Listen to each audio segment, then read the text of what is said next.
It's a great pleasure to have Jeremy Duff, the principal of St. Padarn's, with me. Today we are going to talk about the Bible and Nicea.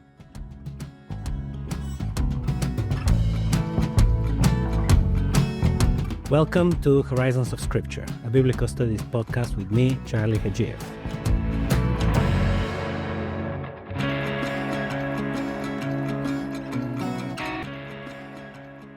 Welcome back to the podcast, Jeremy. Thank you.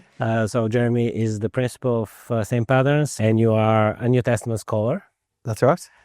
So you like to talk about the Bible and how that relates to faith and tradition and so on. Absolutely. And how we connect in the Nicean Creed. Well, Jeremy, it's kind of good to move. You were pointing out when we listened through the series that we have kind of moved back in time. Because in the first episode, we talked with Bishop Mary about the contemporary relevance of Nicea, and then last time with Jordan, we focused more on the council itself. So today we want to move even further back in time and consider how the New Testament writings relate to what happened in Nicea. Yes. So shall we start with the canon? And I remember there was a very kind of well-known bestseller quite a few years ago, the Da Vinci Code, and I read it at the time, so I don't claim to remember all the details. Yes. But I do remember that there were some claims made about stuff that happened at Nicea, and a bunch of old men kind of deciding what's in the Bible and what's out. But I know you kind of include the Da Vinci Code in your lectures. Absolutely. Because, it's really important because that sort of idea is out there quite a lot. It's out there because there's a little smidgen of truth in it. The good lie always includes some bit of truth. And of course, it plays into our concerns today about power and who decides things. So it's an idea which is out there and has quite a lot of, quite a lot of strength. That goes around a lot. And people say, these guys had vested interests, so they decided to exclude stuff that didn't really fit their worldview, and they just included the books that were kind of aligned with their ideology. Absolutely. So what's the smidgen? Let's start with the smidgen. The smidgen of truth. Okay, so the smidgen of truth, as you've explained in the previous series about Nicea, is that this is a pivotal moment historically, because this is the moment where Christian leaders could gather together without the Roman secret police turning up and taking them away and executing them. Okay, so this is the moment. Okay, there were periods when there's more or less persecution, but this was the first moment where actually Christians within the empire, little bit coming from outside, but Christians within the Roman Empire could actually get together and authorize things. So for the previous, effectively, just under 300 years, Christians were spreading in different villages and towns and cities, and at times were persecuted, at times weren't, but these are small, marginal communities. And you see some networking of them together, but it is illegal. It's seen as against the Roman Empire. You don't start organising big conferences to authorise things. And as was said, there's reasons why Constantine wanted clarity. So this historical moment is one where clarity is possible. It is possible to get Christians from lots of different places together. And yes, there's a reason why people want clarity. So this is the moment where clarity came about the canon. But continued differences a little bit afterwards, but fundamentally there's a moment. So what happened at Nicea was the first big attempt to gain clarity. Where it isn't true is what they were doing was deciding and from a big long list of things and deciding what they fancied. What they're actually doing is really clarifying and proclaiming what was basically already done. But was there actually an official decision by the council? These are the books, these are not? Because as far as I remember, the first kind of list which contains all the New Testament books was published like a few decades later by Athanasius. Absolutely. But well, quite. And so in saying it was all decided at Nicaea is actually a simplification. It did talk about the Bible a little. But I mean, that almost makes the point. It's at this point in the 4th century when Christianity starts to not be illegal that clarity is brought. And Nicea is part of that. Yeah. I suppose people are a bit suspicious because the emperor was involved. And so these ideas about power are enhanced by the emperor's involvement in the council. Absolutely. And let's be honest, a group of bishops deciding everything, as if this is an imposition of power again. So people are suspicious, absolutely right to be suspicious. But we do actually need to look at the facts. Yeah. No, I mean, in the Old Testament, there is a similar kind of event as well. Back a few decades ago, many people were convinced there was a council at Yamnia. Absolutely. So the rabbis came together and they decided. And today, people are more and more, I think, skeptical about this idea that they just met together and decided what was going to be in and out. Absolutely. And because in that example, one of the great reasons is because the Dead Sea Scrolls show that these people writing before Jesus wrote Bible commentaries and things which actually illustrated what they thought of as scripture. And you actually find, there's a huge amount of similarity with what came out. So, and that's the comparison for us in this, that certainly by the end of the 2nd century, so by 200 AD, most Christians in most places are using mainly the same texts. So, and how do we know that? So, because we have their writings. So, people write Bible commentaries. People talk about what's in the scriptures. You have arguments about it. People like Irenaeus, towards the end of the 2nd century in France, he produces an explanation of why there's 4 Gospels, because everyone knows that there's 4 Gospels, and he tries to explain theologically why there were 4 Gospels. And similarly, we have the 13 letters of Paul.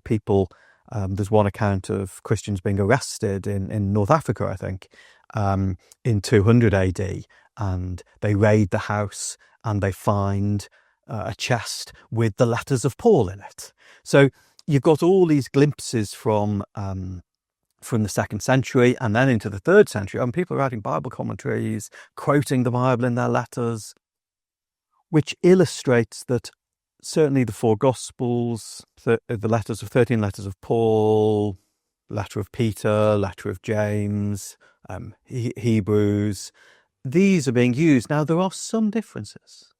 2 Peter, bit of argument about. Revelation, bit of argument about. Interestingly, actually, the Roman Empire didn't like Constantine and the Roman. They didn't like it because it seemed to be saying empire was a bad thing. So, especially the Roman Empire. Exactly. So you get these arguments around the edges, which is why in the 4th century there was this clarification. But it's clarifying what's on the edges. Is the wisdom of Solomon included? So there's issues around the edges, but the main planks we see people from 150 AD, 200 AD onwards using these same main planks. Yeah, it's probably worth also mentioning the fact that before Nicaea, when during the persecutions, one of the things that used to happen was Christians were required to surrender the scriptures. And some people would do that, and some people will see that as a great act of betrayal, and some people would actually not do it and pay quite dearly. So it is not just a tiny group of bishops at the top. It's a much wider spread commitment to the scriptures. Absolutely, that these are being used, they're being copied. We have copies of manuscripts from well before Nicaea. My first academic article was on a papyrus which dates to 200 AD. And you start from that sort of period. You get, and that was that manuscript is one which contains Paul's letters.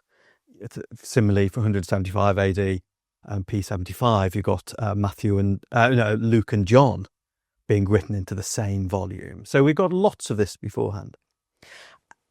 The key way of thinking about it for me, and this comes from Rowan Williams. Rowan Williams said, analogous to biological evolution, what you have in the 2nd and 3rd century is a process of survival of the fittest.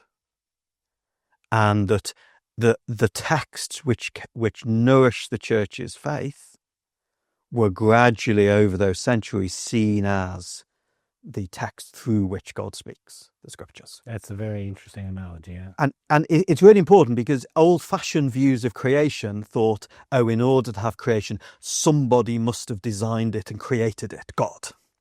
And actually, we've learned over the previous few hundred years, no. Actually, the sort of bottom-up process is how things work. Things evolve and then maybe are recognised, but actually it's grassroots evolution. Biology develops through evolution. In the same way, I thought it was really insightful from Rowan Williams, in the same way, through, the tail end of the 1st century, you have people, in 96 AD, a church leader in Rome quotes Paul's letter to the Corinthians back to the Corinthians to say, why don't you read and obey the letter that Paul wrote you? So even in the 1st century, these letters are being circulated as authoritative. In the 2nd and 3rd centuries, you can see that this is going on. There's this sifting. Do these things give life to the church? Does God seem to speak through them? And so it's a survival of the fittest. The things which God speaks through become more and more dominant. And then in the 4th century, you then have the sort of authoritative assertion that these are the texts, but that is effectively sort of tidying up and asserting what had become the common ownership of the church. It's also probably worth pointing out that even Nicaea is not the kind of the end point of the process, because you have churches and Christians in a number of different places who, well beyond Nicaea, use a slightly longer canon or other books. Like the Ethiopian church has a lot more New Testament books in their New Testament. Absolutely. And it's interesting that on the whole, they're ones which are outside the Roman Empire. Because we've got to be careful. We talk about Nicea as if Christianity was a Roman Empire event. Now, we had Christians in India before we had Christians in Britain. Let's be clear. Christians in India before Christians in Britain. Huge numbers of Christians in what we would think of as the Persian Empire. And in Africa, beyond the Roman Empire. So one of the problems to think about Nicea is we can think Christianity is a Western thing. No, there were Asian and African Christians before there were European ones. But in relation to this, yes, you see those other churches, and that's part of exactly what I'm saying, which is say, yes, most Christians in most places use most of the same things. Nicaea tidied that up, particularly people in the empire. Other Christian traditions continued to have some variations around the edges, but the Ethiopian church doesn't have other gospels than the 4 gospels. It still has the 13 letters of Paul. It still has these. There's some extra things, what we call extra things, around the edges. And we have the same, of course, with the Old Testament. We probably don't want to go there, but again, there's the core Old Testament, we might say, and then there's this long-running dispute, in a sense, over texts which are almost Old Testament type texts, but written in Hebrew, not in Greek. Are they part of it or not? And that's what we call the Apocrypha. So again, the core written in Greek, not Hebrew. Yes, yeah. Yes. So there's a sense that the Greek-speaking Jews, so not in the land of Israel, but Greek-speaking Jews, had some extra texts. The church has gone back and forth over whether it recognises them or not. So again, you've got the core, but then different ways of recognizing different authorities, Protestants, Catholics, Jewish rabbis, whatever, sort of regulate the edge in a different way. So it's an interesting, I think it's an important point in terms of the way we think about scripture, because when you pull off a book from the book shelf and it says the Bible, and it feels like a very definite, determined sort of product. You know everything that's in it. But in actual fact, when you look at the history and you have a larger view, what I hear you say is you have the core, and then as you move towards the edges, it's slightly fuzzier. So some people will include things that others may not necessarily include there. Absolutely. And let's be honest, if you're an Anglican, particularly Anglican a little bit further back in history, the Book of Common Prayer defined a lot about your faith. Now, no one ever said that was part of the scriptures, but you always have a range of things which are shaping one's faith, some more core than others. And so there is a sort of, there's edges there. And so I think the language of core and more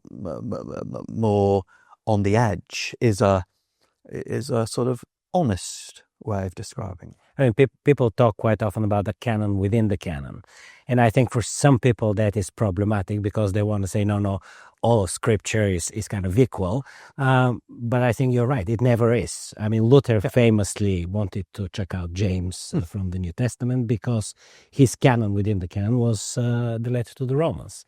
And so he judged other biblical books on that standard. And well, I mean, that is right. But it shows why we shouldn't go that way, which is the function of the scriptures is to be the touchstone that we all have to relate to.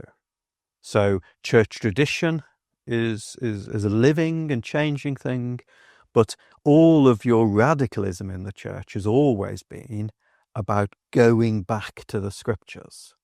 And that's why one of the most famous English radicals, Tyndale, he says he wants the ploughboy to know the scriptures better than the Pope. Okay, it's that era of worry about papal authority. And the reason for that is because if the ploughboy knows the scriptures, the ploughboy can say to the Pope, you are wrong. If you don't have that, then the men and women in pointy hats determine, they have the power, they determine the faith. And actually Christianity says no human person, Pope, Bishop, whatever, decides what Christianity is. No, we all have to keep relating back to the scriptures. So tradition is living, but what we don't want is tradition making one step and then another step and another step, and you end up thinking you're 1,000 miles away. What Christianity constantly needs reforming, and there's an old saying about the church is always in need of reforming. But reform comes from going back to the roots, going back to the source. That's what radical means. Radical means roots. We keep on going back. So the scriptures is something we have to keep on relating to. And therefore, people's attempts to re-edit the scriptures is quite dangerous, because actually we all need to be accountable. If I'm able to re-edit the scriptures to suit me, then who am I accountable to? And the answer is no one. So we might in practice, you're absolutely right, favour some parts of the scriptures. In many churches, in the church in Wales, if you go along, you're on a very secure bet that it'll be the gospel that's preached on a Sunday morning, not the other readings. So we favour different bits. But the church's teaching is that you must not expound one part of scripture against another part of scripture. That the articles of the church are that you seek the harmony, not so deliberately saying you can't say, well, this bit of scripture says that bit of scripture is wrong. We have to cope and be accountable to it all. Yeah, I mean, the fact is that Luther, in spite of all his influence and his massive learning and his massive contribution, he wasn't successful in expelling James. And to be honest, whether he actually wanted to expel it, he was. I mean, maybe he did. I'm not trying to defend it, but what you often find in the scriptures, it's in the balance between them that we find the right path. And that's the point. So if we see a tension between the scriptures, that's great. It's not saying there aren't any tensions, but we don't solve the tensions by getting rid of. Just like when we have arguments within the church family, here within St. Padarn's, people have different views. We don't solve that by ejecting some people. We acknowledge the tensions and we find the way through, which is about holding the harmony, which is why we don't expound one bit of scripture to the exclusion of the other. We have to do the hard. That's easy. Excluding is easy. The hard job, whether with scriptures or with people, the hard job is seeking to hold together and to find the path which respects right across those tensions. Yeah, I think so. This idea of scripture emerging gradually, naturally from the life of the church is an important one because it deprives any single individual of the power over scripture. Absolutely. And I think by implication also, it suggests that even the bishops gathered at Nicaea or anywhere else, they might have had views and their views might have had impact and influence, but they were not kind of the defining factor in this because scripture was emerging from the life of the church, and therefore it was there as a reality they had to reckon with. Absolutely. If you want to, I mean, we can't prove the counterfactuals, but if you want to suggest that the bishops at Nicaea could have said, actually,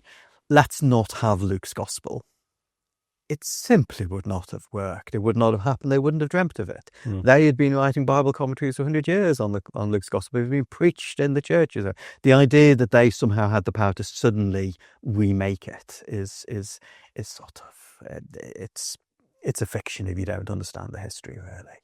So let's we've talked about scripture. Let's now kind of turn our eyes absolutely to scripture, because the one thing that is quite clear is that although Nicaea may not have kind of produced a definition of what the Bible is, it did define quite clearly who Christ is in theological terms. So we've discussed that. When you say to find it clearly, well, yes, I'm not just being picky because I suppose that's the point, isn't it? I misspoke. Yes, they tried to bring order to it, didn't it? They attempted a definition which addressed some of the some of their concerns, some of the debates and issues that were alive at the moment. But so here is again maybe going back to Dan Brown and conspiracy theories and so on. People would say, well, they actually invented stuff which wasn't there. So Jesus suddenly became a god at Nicaea, and he didn't used to be a god before that. We might want to say something about this quickly, and then kind of turn our focus to what does the New Testament say. But do you want to say something about the intervening period, maybe? Yes, I mean, it's in a sense, it's analogous completely to the stuff about Scripture, which is to say, Nicaea is the moment historically when the philosophers, the theologians could get together and they could attempt to present the Christian teaching, a Christian thought in a sense, Greek philosophical terms. And so, using philosophical terms, trying to define it. And that's what they're trying to do. They themselves are drawing on the scriptures to do that. And it's all scriptural argument. And also they're drawing on the life of the church. And they're reckoning with things like Christians having spent the previous 200 years worshipping Jesus and praying to Jesus and saying that Jesus saves them. So we pray to Jesus, we worship Jesus, Jesus saves us. Those are three things which only God does. So your at Nicaea they are trying to package in their philosophical terms what the church has been doing and thinking previously in terms of its practice, its worship, its life, and the scriptures. And they're doing that in a particular language, their sort of Greek philosophical language, and for particular reasons, because there was like a nub of an argument, and that needed to be resolved. But again, what they're doing is clarifying and packaging, a bit like we might do today. If I was to write a book on Jesus as God, I wouldn't write the same words as the Nicene Creed. They're strange Greek philosophical words that don't mean much to people today. What I would do is think about the life of the church, how Jesus functions for Christians, think about the scriptures, and come up with a way of packaging that for my readership. It's exactly what we have going on. So let me now use the word clearly in a question this time. So do you believe that the New Testament clearly says Jesus is God? Okay. Well, actually, just before we get to that, one little example would be in about 115 AD, a chap called Pliny was a Roman governor in Bithynia, so that's northern Turkey. He writes to the emperor saying, do these Christians really need to be executed? I've raided them, I've captured them, I've tortured some of them to find out what they do. And Pliny says they get together early in the morning and sing a hymn to Christ as God. He then says they swear by an oath not to do various things, give false witness, murder, which looks like a version of the Ten Commandments. And they come together later for a meal, but it's only ordinary food, which sounds like a reference to the Eucharist, but not real blood and flesh, as Christians were maligned in saying they did. So Roman emperor, or Roman governor, 115 AD, northern Turkey, he's saying he's interrogated the Christians, he's tortured them to find out what goes on. And the three things he says is they sing a hymn to Christ as a God, as well as this swearing to moral behaviour and some sort of meal. So there we are, a hymn to Christ as a God, a God. When he's a Roman writer, he doesn't distinguish between the two, happening 115 AD. So these questions about how do we talk and what the Christians were doing in relation to Jesus looked to a Roman governor like worship and singing hymns to. It's there from very early. Which is particularly nice because it's a Roman governor doing, but you have a lot of writings in the 2nd and 3rd century, which again, this is how Christians treat Jesus is a matter of big discussion, and people see it going on all the time. That's a distraction. Yeah, you want to go back to the New Testament. Yeah, I mean, we are. You've kind of brought us to the beginning of the 2nd century, which is right kind of outside the New Testament periods almost. Yeah. So if we go back a few decades, we're in the process of New Testament writings being composed. Yes. So do they clearly say Jesus is God, or was it something that was made up early enough, but still after? It's really interesting because they do not say Jesus is God. There is one possible reference in Romans where it's very unclear how you punctuate the text. It's Romans 9. I can't quite remember the reference. Where Romans 9:5. You could read it in a certain way which uses the word God to describe Jesus. I certainly wouldn't build any weight on that. And even if it does, you've got to wonder what's meant by the word God. That sounds funny, but what's meant by the word God is a big question because Romans have lots of gods. What's meant by God? So really, the New Testament does not use the word God to describe Jesus. So why do we that is not think? Okay, and it's not surprising because our New Testament writers, almost all of them are Jews who believe in one God. And so what you've got in the New Testament is the very clear belief in the one God. And then you're trying to describe Jesus. And I'll go through some of the really interesting ways they do it. But they don't do it by saying, either there's now two gods. It would be complete, these are Jews. They have one God. They're not going to say there are two gods. And nor are they going to say there is one God, the creator God, the unseen God, the creator God, somehow turned up as Jesus. So the options which my colleague Jordan would give you the fancy words for, modalism, there's just God is just a single thing and turned up as Jesus, or a sort of tritheism, a three gods, or even just two gods, God and Jesus, Father and Jesus, they were not going to go that way. So they are working within this framework of Jewish monotheism, and yet within that are trying to describe Jesus. And when they do that, you see them basically pushing that definition of monotheism right to the edge. And where you get to is, I suppose you'd almost say, a functional Christology. It sounds a bit rude, a bit rough, but that sort of, if it walks like a duck and talks like a duck, it must be a duck. So what we see is Jesus being worshipped, Jesus bringing salvation, you praying to Jesus, Jesus being the one who created things. So all of these things which, when you stop and think about it, particularly from a Jewish point of view, these are things which only God does. And that's really where you're left in the New Testament.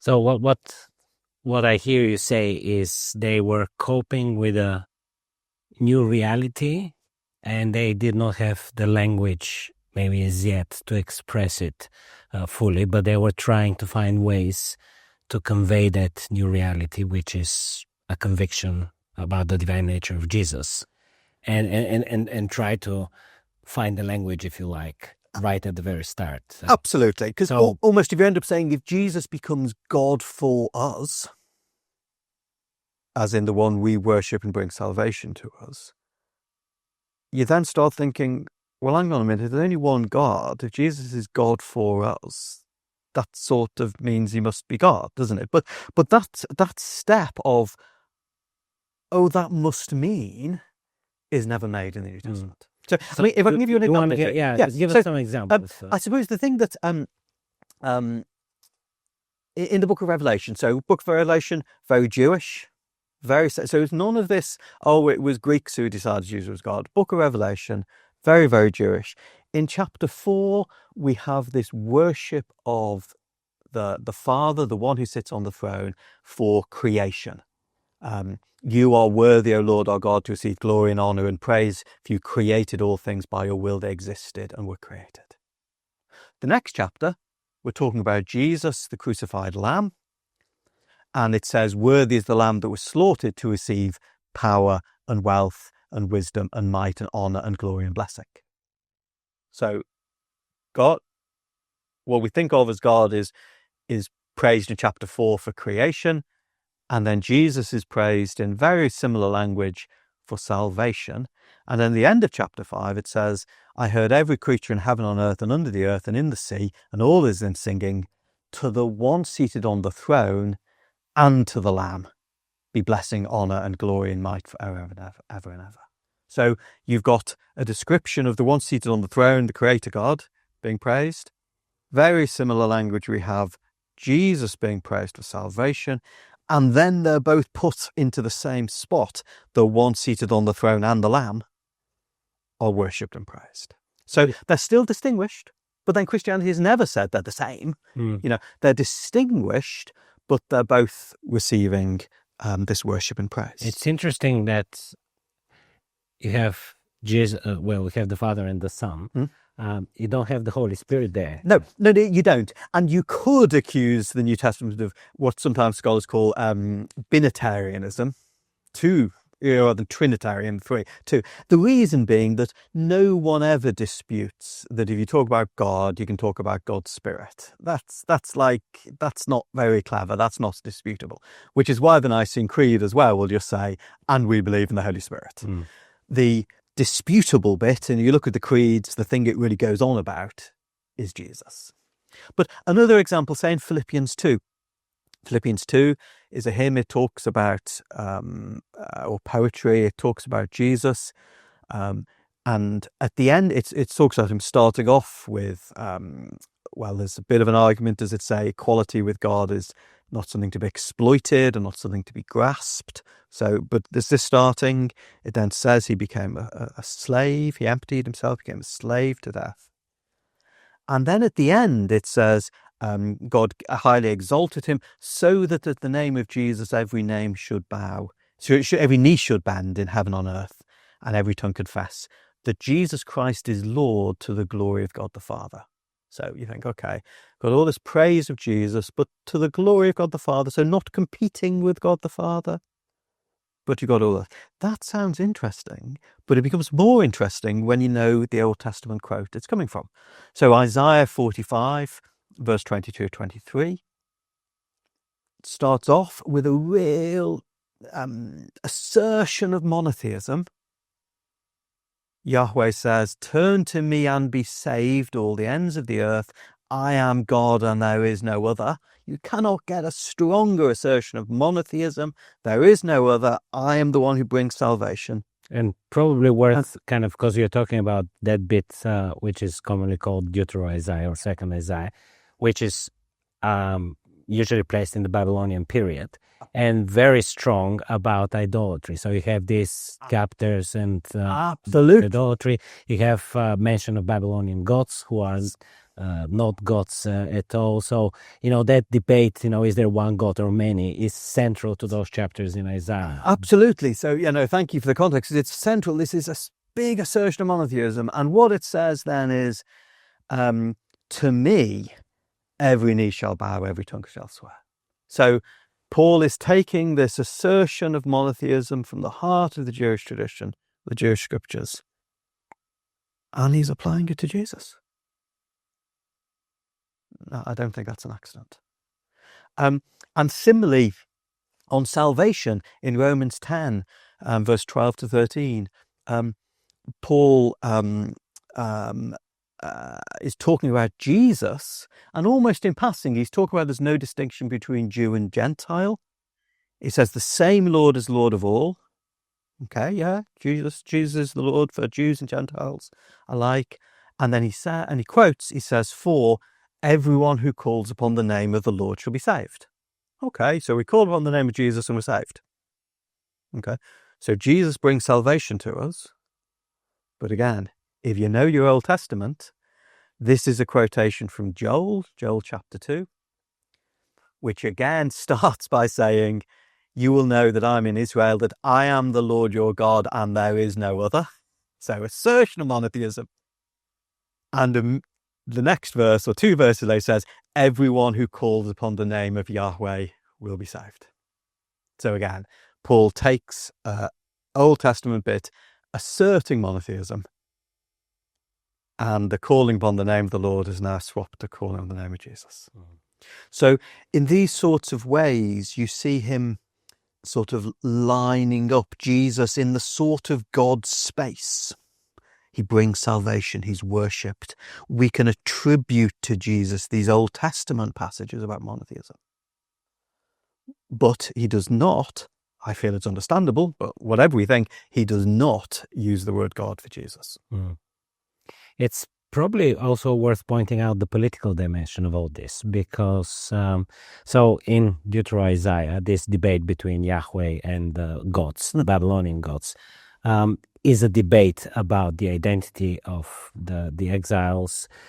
It is they are in a context of an empire which is legitimized by the gods it worships, and so the Jewish worship of Yahweh is a sort of a counterclaim and a way of kind of maintaining identity. And then when you come to the New Testament, so you mentioned Pliny's letter, and one of the reasons why persecutions were so were coming down is because the claim that Jesus is Lord was a political claim. It competed with the claims of the Roman Emperor.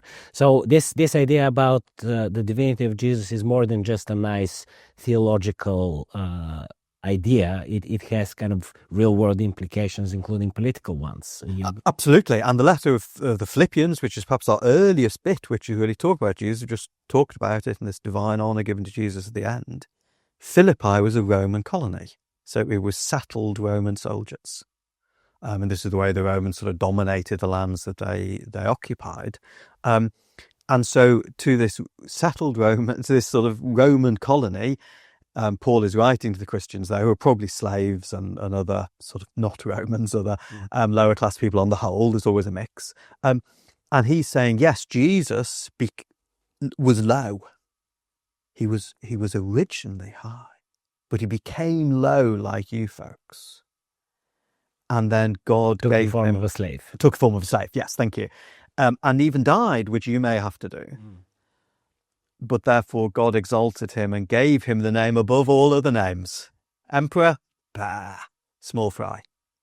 Jesus is the one who has the name above all names. And interesting, later on in that letter, that's the place where, in the Bible, where it talks about our citizenship is not in heaven. Yes. Don't worry about the Romans, the descendants of Roman soldiers in the colony who think being a Roman citizen is the big thing, the big status. The emperor is the big status. And what are you? You're a slave. No, Jesus was a slave like you.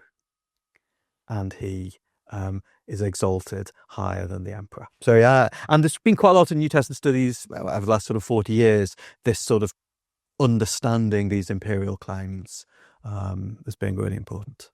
Yeah, it's a striking development, and Christians were ridiculed for worshipping a slave, and kind of, but it does invert the values that were dominant at the time, and brings those who are low high, which is a common Old Testament theme, I guess. Well, quite, and this is what I go on about. That's what's radical, isn't it? If we want radical in our political structure, if we want radical in our church structures, of it not being a hierarchy, we get that by going back to the Bible and seeing what's written. To go back, can I just give a bit more on the monotheism, the stretching monotheism? Because Paul is fascinating with this. When he's talking about meat sacrificed to idols, which sounds an odd thing to us, but in the ancient world there, probably most meat was killed in a temple and sacrificed. So even is then sold in the butcher's shop. And so he says, in talking about that, he says, there is no God but one. Indeed, even though there may be so-called gods in heaven and earth, in fact, there are many gods and many lords, yet for us there is one God, the Father, from whom are all things and for whom we exist, and one Lord, Jesus Christ, through whom are all things and through whom we exist. I mean, it's sort of bizarre. The Jewish statement, Deuteronomy 5:4, is, "Hear, O Israel, the Lord our God is one." So you've got that, the Lord God is one, and Paul repeats it, there is one God. And it stretches it. He says there's one God, the Father, for whom are all things, and one Lord, through whom are all things. I mean, I think it's a lovely example of him firmly monotheistic and wrestling to explain. So he's not saying there's two gods, but he's sort of expanding. Doubling the one. He's doubling the one. He's sort of he's smuggling in Jesus as Lord in the God space, but he's describing him as Lord rather than God. Although it is also true the Greek word Lord was used as the translation of the divine name. So it's a great example of he will not say Jesus is God. That would blow his mind as a faithful Jew, but he is getting Jesus in that God space. Yeah, that's very interesting. I've kind of always wondered about this passage, trying to figure out what he's saying, because he does seem to want to say two very different things.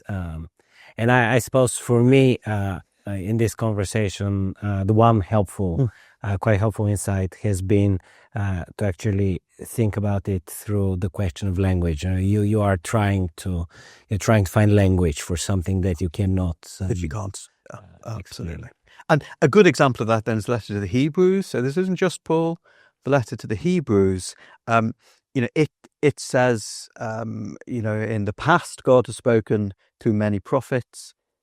In these days he's spoken through his Son, whom he appointed heir of all things, okay, through whom he created the universe, okay, And then he says, the Son is the radiance of God's glory and the exact representation of his being.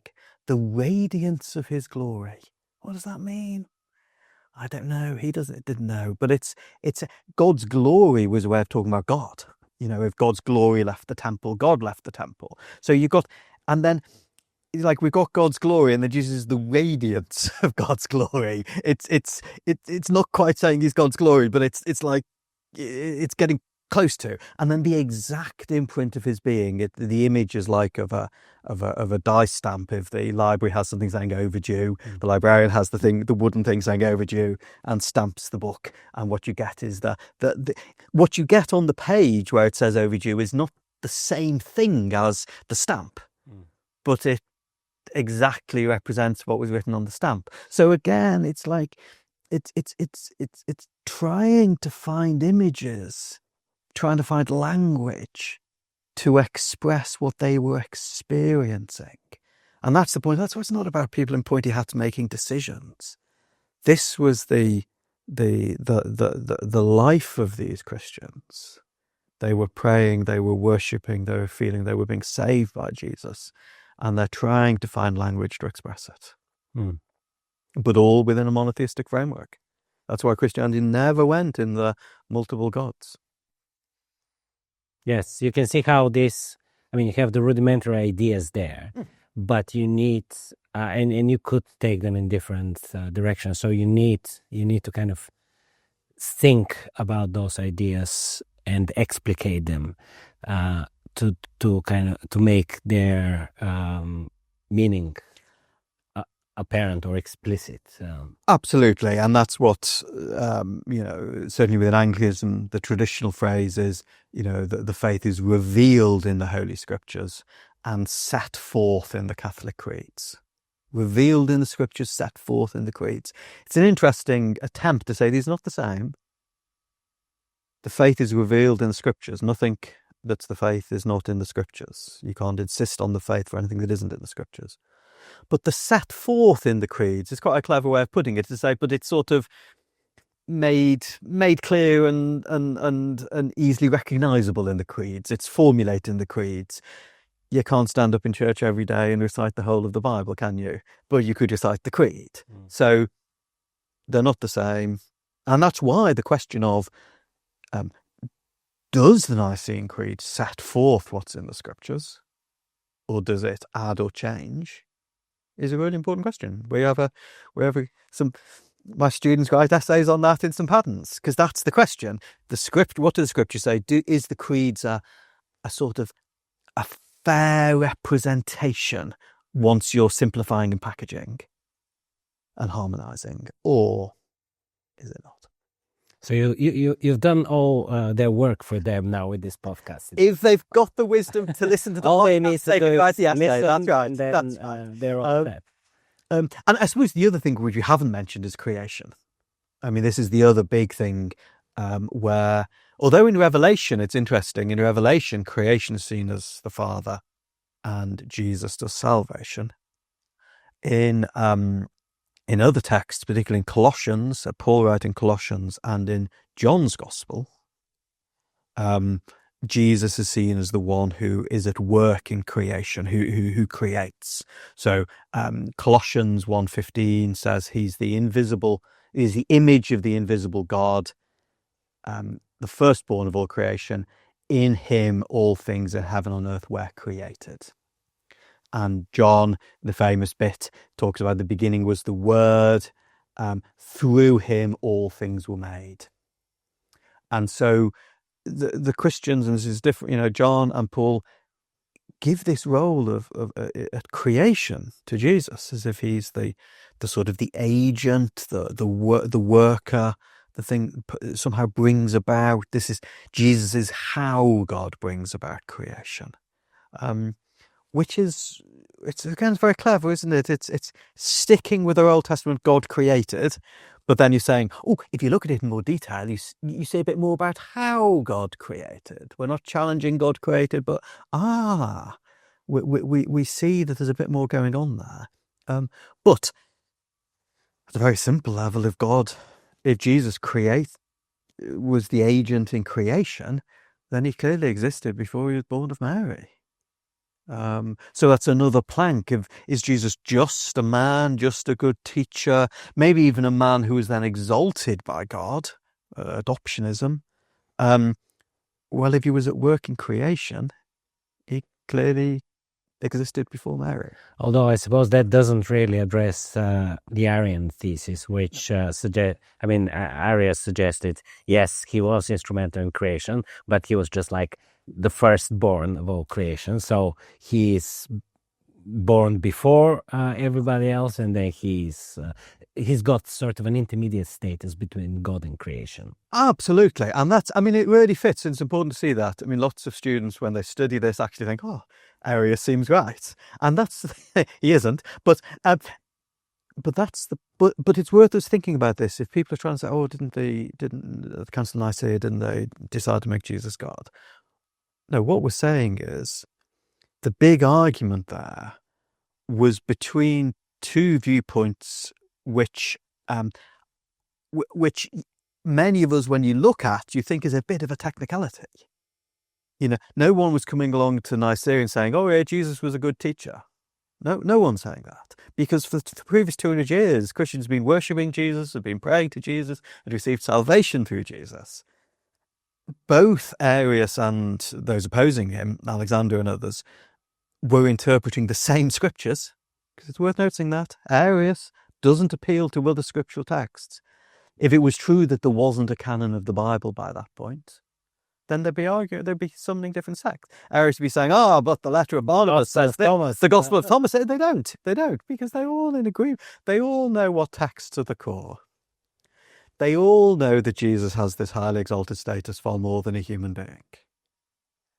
There's an important distinction between them. But it is worth noting the shared, of what's supposedly the big argument, the shared presuppositions about text and Jesus. And then there's this distinction that, as I just read, Paul does use the phrase firstborn of all creation.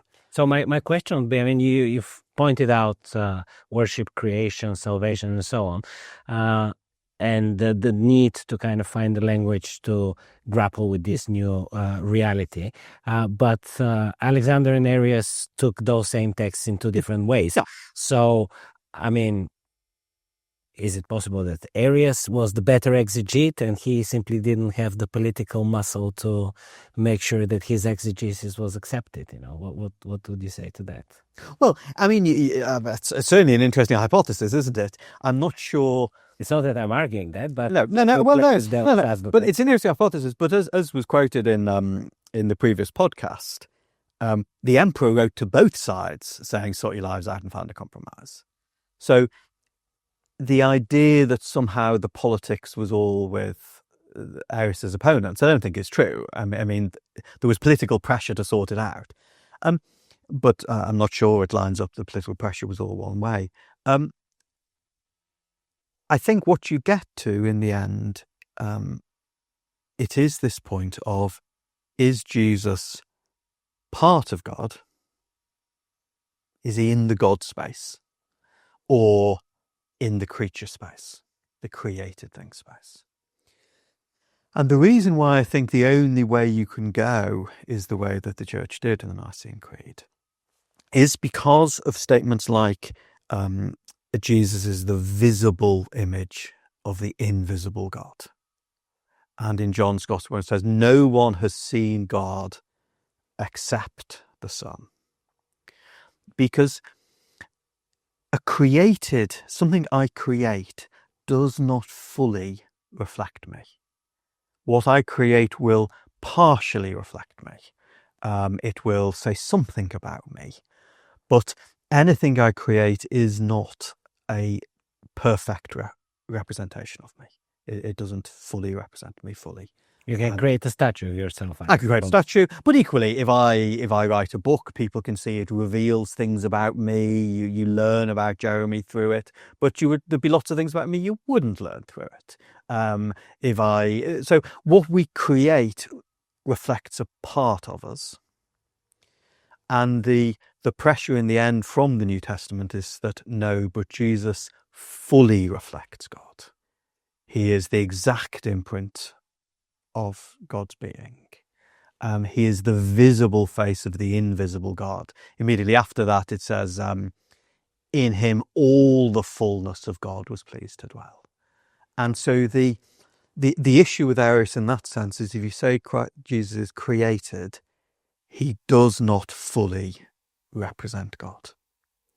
And so instead, the Arius' opponents in the Nicene Creed, they use the language of begotten.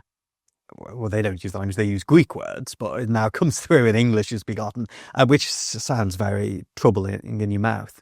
But it's basically drawing the comparison between children who are born and something that's created. And we would say in our modern world, your DNA goes to your children, doesn't it? Your essence, the nature of you. Now, okay, because we have two parents, the DNA is mixed, but the essence, no one can deny that someone born of a human is a human. Something created by a human, well, it might be a book, it might be a garden, it might be a nice dinner. Humans create things that are not human. What you give birth to is human. And that really is the distinction. So although Arius, give him his due, he's picking on words in the scriptures, and fair enough, exegeting them, fair enough. He's picking on those and saying, but the language of firstborn of creation could well imply he's created. Yeah, it could. But we take the whole witness of scripture. We don't exegete one bit of scripture to the opposition of another. And if you don't go with the Nicene Creed, you're left with a Jesus that may be only reflecting a bit of God. And that's no good. If you think, Jesus is merciful and kind and forgiving. God might not be. Because Jesus is just giving us a partial image of what God is like. That's disaster, isn't it? Mm. Jesus is kind and merciful and forgiving, but God might have a different opinion. God may have other views. No. And so in these ways, we need Jesus to be the full representation of God. That's what the scriptures say, the full representation of God. If you look at Jesus, you see God. You don't see a bit of God. Mm. And therefore, for practical living as a Christian, for our pastoral work, for our evangelism, we've got to be able to say, look at Jesus and you see God. And unfortunately, Arius, it doesn't cut it for that. Yeah, it's important to bear in mind that when we talk about the language of birth, we're talking about a metaphor, and there are limits to every metaphor. So you can, I think the idea of DNA and sharing the same humanity is a good way of thinking about the metaphor. You can take it in different directions. Absolutely. And absolutely what you've got them going on, in a sense, it becomes focused around those two ways of talking, not because either of them are fully correct, but I think the way I understand it is what's going on there. There is a distinction being made between the created thing, which reflects part of you, and the church decided to use the metaphor, completely agree, the metaphor of birth to try to communicate, no, it's not reflecting part of you, it's fully reflecting and of the same nature as you. So yes, both are metaphors, absolutely. Who can describe God? But in the choice of do you go one way or the other way, there's a real distinction being made. And I do think in the end, the scriptures keep on emphasizing, see Jesus, you will see God. So you've got to go the way the Nicea went. Well, thank you very much, Jeremy. This has been a fascinating conversation and really interesting stuff. And we have given your students now a silver bullet, right? A silver bullet for the essay, that's it. So maybe you need to make that compulsory viewing for everyone who wants to pass with module. Yes. Way to bring the numbers up. That's right. Or it could be a test to see whether they've got the wisdom to do the scouting around, couldn't it? Yeah, I suppose if we are trying to teach people wisdom, that might be another way to research skills, find things on the internet. Something worthwhile listening. That's right. But thank you very much. That's all. I really enjoyed the conversation. Thank you. Thank you for listening. If you enjoyed our podcast, please subscribe and watch out for future episodes. If you're interested in theology, why not visit the St. Padarn's Institute website and check out our programs.